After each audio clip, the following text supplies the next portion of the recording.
तो 12 बजने वाले हैं और 5 घंटे का वक्त, 7 बजे से मतदान शुरू हो चुका है। 5 घंटे का वक्त अब बीत चुका है और आपको बता दें कि कई राज्यों में वोटिंग की परसेंटेज बेहतरीन देखने को मिल रही है, जैसे कि बंगाल, हर फेज में वहां पर अच्छा चुनाव हो रहा है। लेकिन महाराष्ट्र एक ऐसा राज्य निकल कर आया है जहां पर वोटिंग परसेंट पर बुरा असर देखने को मिला है। सबसे कम वोटिंग हो रही है। देखिए 9 बजे तक का अपडेट हम आप दे चुके हैं आपको। अब बताते हैं आपको 11 बजे तक देखिए कहां पर कितना मतदान हुआ है।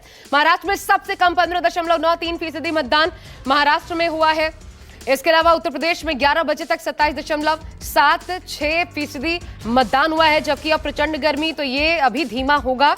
झारखंड में सुबह 11 बजे तक देखिए अच्छा वोटिंग परसेंट है, 26% से ज्यादा।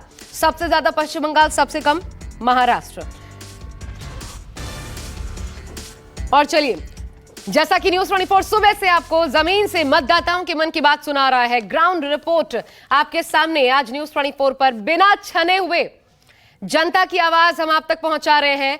मुद्दे या ये चेहरों का चुनाव, क्या वाकई कोई गढ़ कहा जा सकता है इस चुनाव 2024 में है, या फिर ये सीधे सीधे मुद्दों का चुनाव है? सारे जो बारीक विश्लेषण है न्यूज 24 पर आज गंभीरता से आप देख समझ सकते हैं।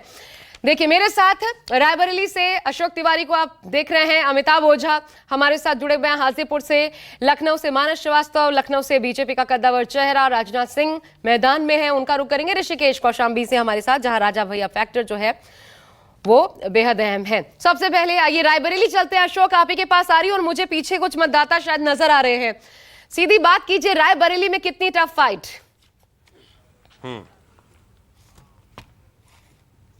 बिल्कुल, मैं सीधे बात करता हूं। सर, वोट कर दिया आपने? जी सर। रायबरेली में कोई लड़ाई है चुनाव की? अब लड़ाई तो हर जगह होती है, लेकिन यह है कि यहाँ पर तो सब सिस्टम एक ही वाला है और क्या बताएं। लेकिन वोट दोनों तरफ पड़े हैं। वोट दोनों तरफ पड़ रहे हैं जी। अच्छा, क्या मुद्दे हैं रायबरेली में चुनाव के?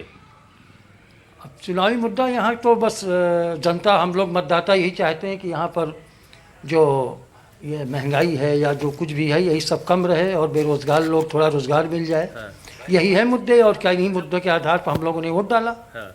क्या नाम है आपका? सुनीता पांडे। वोट डाल दिया आपने? जी जी। तो मुझे ये बताइए कि रायबरेली में चुनाव के क्या मुद्दे हैं इस बार?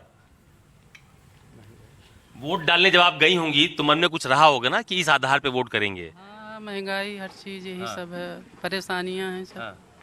तो इसलिए लोग सोच रहे हैं कि मतलब सिलेंडर हर चीज महंगा, तो अब की बार तो सोच ही रहे हैं, यही सब है। अच्छा, क्या नाम है आपका? ज्योति। आपने वोट डाल दिया? जी डाल दिए। तो क्या मुद्दे हैं इस बार रायबरेली में? अब क्या बताएं, रायबरेली में हर चीज़ की महंगाई है, बेरोजगारी नहीं है, और भी बहुत समस्या है, क्या क्या बताएं। अब जो है यही सब है, आप लोग भी जान रहे हैं, बस हमारे तब से इतनी है। अच्छा, मुझे ये बताइए कि यहाँ पर राहुल गांधी जी चुनाव लड़ रहे हैं, बीजेपी से दिनेश प्रताप सिंह चुनाव लड़ रहे हैं, कोई चुनावी लड़ाई है कि एक तरफा चल रहा है? अब ये तो हम नहीं बता सकते। पूछ लीजिए आप। नहीं बता पाएंगे। आपने वोट डाल दिया? जाने जा हैं? वोट डालने जाएंगे। डालने जा रही हैं? हाँ। तो ये बताइए कि रायबरेली में क्या मुद्दे हैं? कुछ जहन में आता है कि हम वोट करने जाएंगे तो इस मुद्दे के आधार पर वोट करेंगे? राष्ट्रवाद के नाम पर, राष्ट्रवाद के नाम पर कि हमको देश को सशक्त बनाना है। बेरोजगारी महंगाई बाद में बात है, हमारा देश रहेगा तो हम रहेंगे। राष्ट्रवाद के नाम पर वोट करेंगे। तो मुझे बताइए कि ये राहुल गांधी जी, अब जब उनका नाम यहाँ पर आया था कि वो चुनाव लड़ेंगे, पहले ये कहा जा रहा था कि वो अमेठी से लड़ेंगे, कि यहाँ से लड़ेंगे, तय नहीं हुआ था। तो राहुल गांधी जी के चुनावी मैदान में उतरने के बाद क्या बीजेपी और कांग्रेस की लड़ाई में कौन किसका पल्ला ज्यादा भारी लग रहा है आपको? अब यह है कि वो तो राष्ट्रीय नेता है ही हैं, राहुल गांधी, और जब राष्ट्रीय नेता हैं तो महत्व ज़्यादा बढ़ ही जाता है। ऐसे ही हर व्यक्ति सोचे, कोई अज्ञानी व्यक्ति भी सोचे तो देखा जाए तो जो राष्ट्रवादी ने, जो राष्ट्र का नेता है वो अच्छा नेता माना ही जाएगा। कहीं भी से लड़ेगा वो जीत जाएगा। चाहे बनारस से लड़े, बनारस जैसे मोदी जी लड़ रहे हैं तो मोदी जी राष्ट्र नेता हैं, उनको जीतना जरूरी है। वैसे यहाँ रायबरेली है, रायबरेली में जीतना जो राष्ट्र नेता है उसका जीतना जरूरी है। ये सब बातें। ज्यादा वोट कर दिया आपने?